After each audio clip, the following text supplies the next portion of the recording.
आज की कहानी है दो क्लासमेट्स की जो एक दूसरे को बिल्कुल पसंद नहीं करते थे, लेकिन हालातों ने उन्हें एक ऐसी जगह पर ला के रख दिया जहाँ पर सरवाइव करना भी बहुत मुश्किल था और वो महीनों तक एक आइलैंड पर एक दूसरे के साथ फंसे रहे। उसके बाद वो उस आइलैंड पर कैसे सरवाइव करते हैं और एक दूसरे के साथ किया कांड करते हैं, देखेंगे हम आज की इस पूरी कहानी में। सो हेलो देयर, हमें एमा नाम की एक खूबसूरत लड़की को दिखाते हुए जो सुबह जल्दी उठकर अपने स्कूल जाने के लिए तैयार होती है। एमा अपनी स्कूल में एक बहुत ही अच्छी और फेमस स्टूडेंट है जिसके बहुत सारे फ्रेंड्स हैं। दूसरी तरफ हम डीन को देखते हैं जो एमा की तुलना में बहुत ही आलसी लड़का है और वो सुबह लेट करके उठता है और सीधे बाथरूम में जाकर ब्रश करने के बाद तुरंत आकर वीडियो गेम खेलने बैठ जाता है। तो उसके पिता जैक उसे कहते हैं कि तुम स्कूल के लिए लेट हो जाओगे। वहीं हम एमा और उसकी छोटी बहन स्टेसी को देखते हैं जिनको उनकी माँ बारबरा स्कूल छोड़ने आती है। उसके बाद एमा स्कूल में पहुंचकर अपने बेस्ट फ्रेंड लिजी से मिलती है और जब वो बातें कर रहे थे तभी स्टीफन नाम का एक स्टूडेंट आकर एमा को हाई कहता है और ये देखकर लिजी एमा को चिढ़ाने लगती है। अब उसी दिन क्लास में मिस्टर क्रिश्चियनसेन जो उनके टीचर हैं वो बताते हैं कि बस अगली सुबह ठीक 7 बजे ट्रिनिडाड आइलैंड के ट्रिप के लिए निकलेगी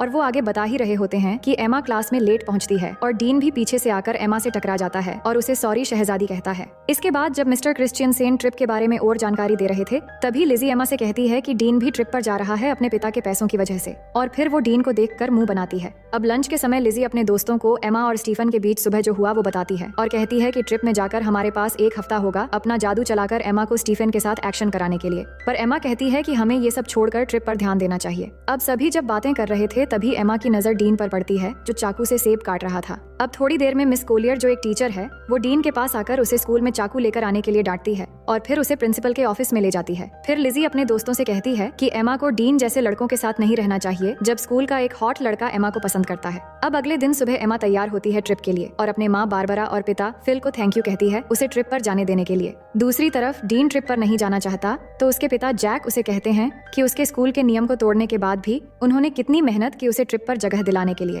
जिसके बाद वो जाने के लिए मान जाता है। अब आगे हम देखते हैं कि मिस्टर क्रिश्चियनसेन सबको बस में चढ़ने के लिए कहते हैं। अब बस में चढ़ते वक्त स्टीफन एमा से पूछता है कि कैसी हो एमा, जिससे लिजी एमा को फिर से चिढ़ाती है पर एमा उस पर ध्यान नहीं देती। अब कुछ समय के अंदर वो ट्रिनिडाड आइलैंड पहुंच जाते हैं और बस से उतरते समय मिस कोलियर सबसे कहती है कि सब कुछ देर पूल में एंजॉय कर सकते हैं पर डिनर से पहले सबको आ जाना है और अगले दिन से प्रोग्राम शुरू करेंगे। अब कुछ देर बाद एमा और उसके सभी दोस्त पूल में जाते हैं जहाँ एमा स्टीफन से मिलती है और सब एक साथ पूल में मस्ती करने लगते हैं, लेकिन डीन बिल्कुल अकेला बैल्कनी से ये सब देख रहा होता है। अब उसी शाम एमा की एक फ्रेंड लिजी और एमा को आकर बताती है कि स्टीफन ने उन्हें पार्टी पे बुलाया है जो यहाँ के एक लोकल बोट में हो रही है, लेकिन एमा ये सुन के मना कर देती है पर उसके दोस्त जिद करके उसे मना लेते हैं। उसके बाद वो पार्टी के लिए बोट पर चले आते हैं और वहाँ पहुँचने के बाद एमा हेलेन को पार्टी में ढूंढने लगती है पर तभी वो देखती है कि स्टीफन किसी और लड़की को किस कर रहा है और ये देख के एमा वहाँ से जाने लगती है और वही साइड से ये सब डीन भी देख रहा होता है। तभी वो एमा से कहता है कि तुम्हारा बॉयफ्रेंड तो मजा कर रहा है, तो वो डीन से कहती है कि तुम्हें इन सब से कोई मतलब नहीं होना चाहिए। अब अचानक वहाँ पुलिस आ जाती है क्योंकि पुलिस को पता चल गया था कि यहाँ स्टूडेंट पार्टी में ड्रग्स ले रहे हैं और सबको बोट के सामने की तरफ आने को कहते हैं। तभी अचानक पैर फिसलकर एमा पानी में गिर जाती है और उसे गिरते हुए डीन देख लेता है तो वो भी उसे बचाने के लिए पानी में कूद जाता है और फिर उसे बचाकर एक छोटी बोट में ले जाता है।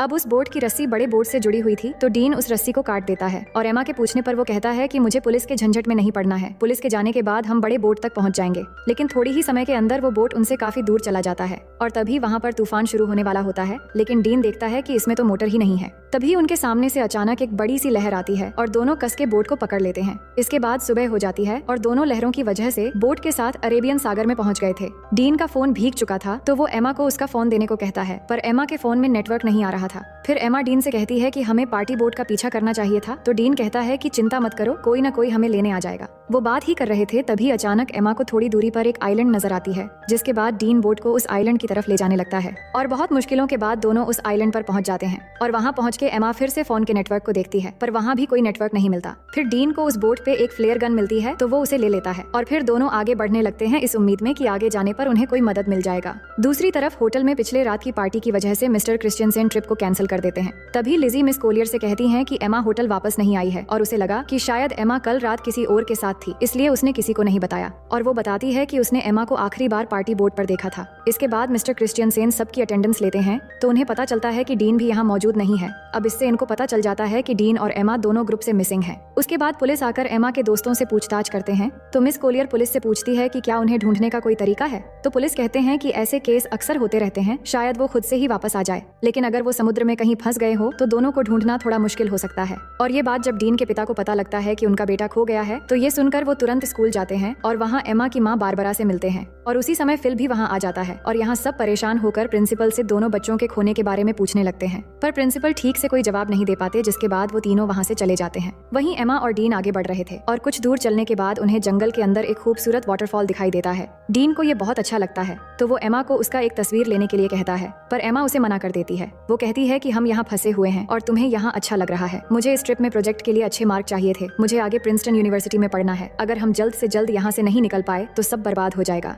इसके बाद वो आगे बढ़ते हैं और कुछ घंटे बाद वो दोनों इस आइलैंड के बिल्कुल किनारे पे आ जाते हैं, पर अब तक यहाँ उन्हें ना कोई रास्ता मिला था और ना ही कोई मदद। ये देख के वो वापस बोट की तरफ जाने का सोचते हैं। उसके बाद वो दोनों वापस बोट की तरफ जाते हैं और जाकर देखते हैं कि किनारे में उनकी बोट नहीं है। समुद्र की लहर बोट को कहीं ले गया था और अब सिर्फ उन्हें वहाँ एक लाइफ जैकेट मिलता है। फिर आगे हम देखते हैं कि वो पूरा दिन चलते चलते थक चुके थे और सूरज भी डूब जाता है। इसके बाद डीन आग जलाता है और दोनों यहीं पर आज रात रुकने का फैसला करते हैं। डीन देखता है कि एमा को ठंड लग रही है तो वो एमा को अपनी शर्ट उतार कर दे देता है। फिर दोनों बातें करने लगते हैं कि कल तक शायद हमारे पेरेंट्स हमें ढूंढ कर निकाल लेंगे। अब आगे हम देखते हैं कि सुबह हो जाती है और डीन जाकर देखता है कि एमा यहाँ नहीं है, तो वो उसे ढूंढते हुए जाकर देखता है कि एमा समुद्र के किनारे पर SOS लिख रही है। तो वो पूछता है कि तुम क्या कर रही हो, तो वो कहती है जान बचाने की कोशिश कर रही हूँ और हमें पीने के लिए पानी ढूंढना होगा। उसके बाद डीन स्विमिंग करने चला जाता है और एमा उसे देखने लगती है। दूसरी तरफ होटल में मिस्टर क्रिश्चियनसेन एमा और डीन के बारे में उनके पेरेंट्स को बताते हैं कि पुलिस उन्हें ढूंढ रहे हैं और पुलिस को एक छोटी बोट मिली है जिस पर शायद वो दोनों थे। फिर जैक कहते हैं कि अगर पुलिस कुछ कर नहीं पा रही है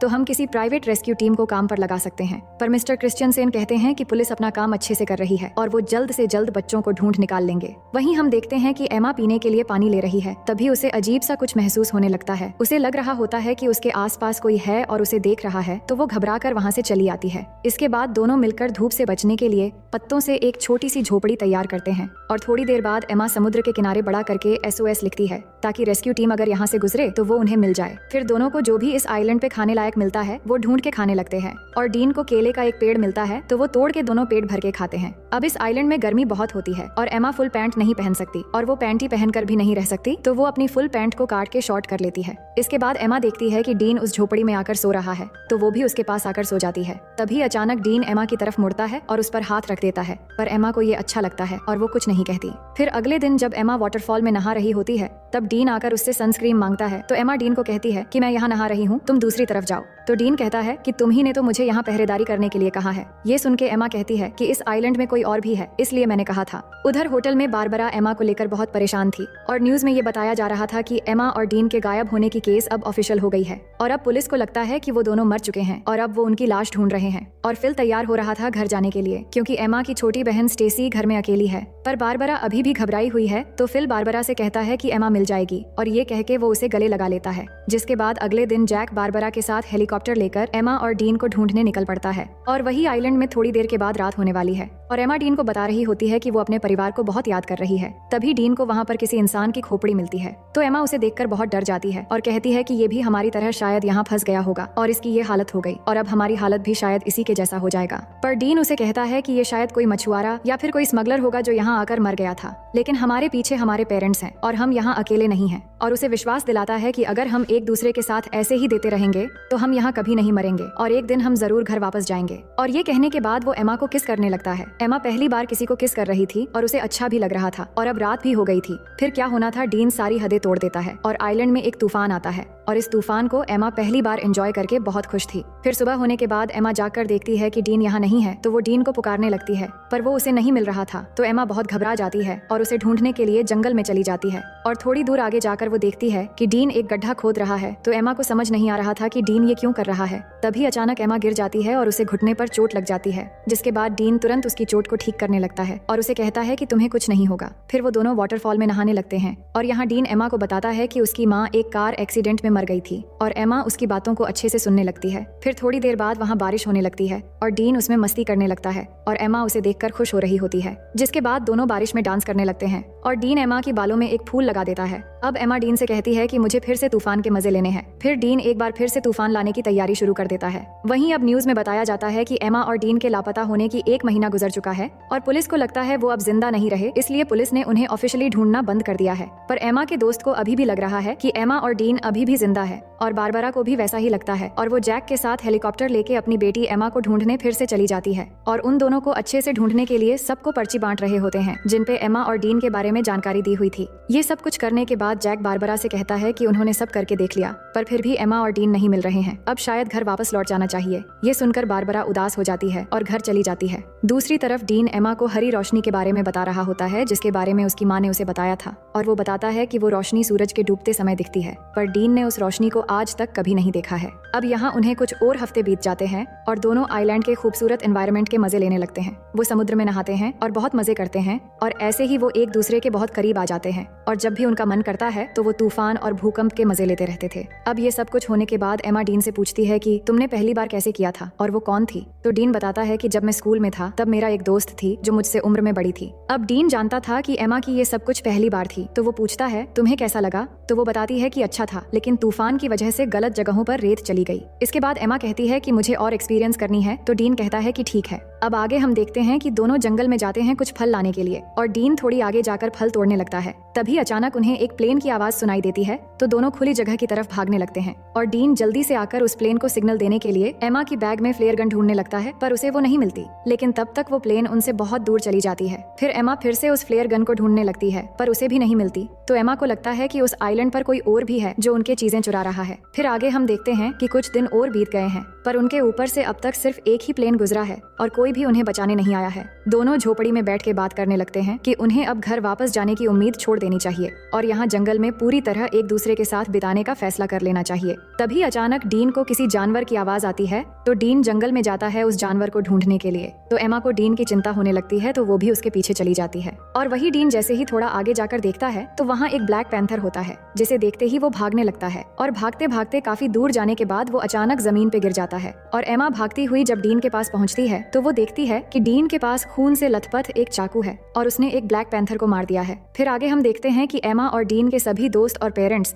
उनके बिना ही अपनी जिंदगी की शुरुआत कर लेते हैं और यहाँ एमा और डीन ने भी आइलैंड पर जीना सीख लिया है और इधर ही अपनी जिंदगी गुजारने का फैसला कर लिया है, क्योंकि उन्हें जो उम्मीद थी कि उन्हें कोई बचाने आएगा वो भी अब खत्म हो चुकी थी। उन्होंने शिकार करना भी सीख लिया है और यहाँ पर झोपड़ी बनाकर रहते हैं और सभी उम्मीदें छोड़कर खुशी से एक दूसरे के साथ देते हुए दिन गुजारने लगते हैं। फिर एक दिन एमा उल्टियां करने लगती है, तो डीन ये देखकर उसे पूछता है कि क्या तुम प्रेग्नेंट हो? तो एमा कहती है कि नहीं, उल्टियां बस ऐसे ही हो गई हैं। इसके बाद एमा अच्छा महसूस करने के लिए डीन के साथ लेट जाती है, पर जब वो दोनों बात कर रहे होते हैं तभी एमा की खोई हुई चीजें ऊपर से गिरने लगती है और जब वो दोनों ऊपर देखते हैं तो वहाँ पेड़ पर एक बंदर होता है जो उनके सामान फेंक रहा होता है और वो देखते हैं कि बंदर के हाथ में वो फ्लेयर गन भी है जो डीन को उस दिन नहीं मिला था। तो उस बंदर को एमा एक केला दिखाती है तो वो गन नीचे फेंक देता है, जिसके बाद उन्हें ऊपर से एक हेलीकॉप्टर की आवाज आती है, तो वो भागते हुए खुली जगह पर आते हैं और एमा गन लोड करके फायर करती है, तो वो हेलीकॉप्टर वाले उन्हें देख लेते हैं, जिसके बाद वहाँ से उन्हें रेस्क्यू कर लिया जाता है और अब फाइनली दोनों 3 महीने के बाद वापस आ जाते हैं और एयरपोर्ट पे एमा और डीन के दोस्त और पेरेंट्स उनसे मिलकर बहुत खुश हो जाते हैं, जिसके बाद दोनों के पेरेंट्स उन्हें अपने अपने घर लेकर चले जाते हैं। अब घर आने के बाद डीन उसी रात को एमा से मिलने जाता है और वो बात करते हैं कि घर वापस आकर कितना अजीब लग रहा है और यहाँ डीन एमा को किस करने वाला होता है, पर एमा नहीं करती और कहती है कि हर 10 मिनट में उसके पेरेंट्स उससे मिलने आ रहे हैं, अब शायद तुम्हें यहाँ से चले जाना चाहिए और कहती हैं कि हमारे आने की खुशी में मेरे पेरेंट्स ने एक पार्टी रखी है तो तुम्हें भी आना है। फिर अगले दिन पार्टी पे सब जमा होते हैं और एमा के पेरेंट्स सबको कुछ कहने लगते हैं उनके बच्चों के वापस आने पे। इसके बाद स्टेसी डीन से पूछती है कि तुम सबके साथ क्यों नहीं हो? तो डीन कहता है कि मुझे सबसे घुलना मिलना अच्छा नहीं लगता। इसके बाद डीन एमा को उसके साथ आने के लिए इशारा करता है, पर एमा नहीं आती और उसे अनदेखा कर देती है और ये देखकर डीन पार्टी से चला जाता है। इसके बाद सभी चीजें पहले की तरह हो जाती हैं और एमा आइलैंड से वापस आने पर वो बहुत फेमस हो जाती है, पर डीन अभी भी अकेला ही रहता है और जब भी एमा और डीन एक दूसरे के पास से गुजरते हैं तो वो बस एक दूसरे की तरफ ही देखते हैं। फिर कुछ दिन बाद एमा डीन को कॉल करती है, पर डीन कॉल नहीं उठाता। उसके बाद हम देखते हैं कि एमा के रूम में स्टेसी जाती है और उसे कहती है कि तुम्हारे लापता हो जाने के बाद हमने तुम्हें बहुत मिस किया और मॉम डैड भी बहुत परेशान थे। हमने तो सोच लिया था कि शायद हमने तुम्हें बिल्कुल खो दिया है, लेकिन आज हम सब अच्छे से एक साथ हैं और बहुत खुश है। फिर एमा स्टेसी से कहती है कि तुम मेरी बहुत अच्छी बहन हो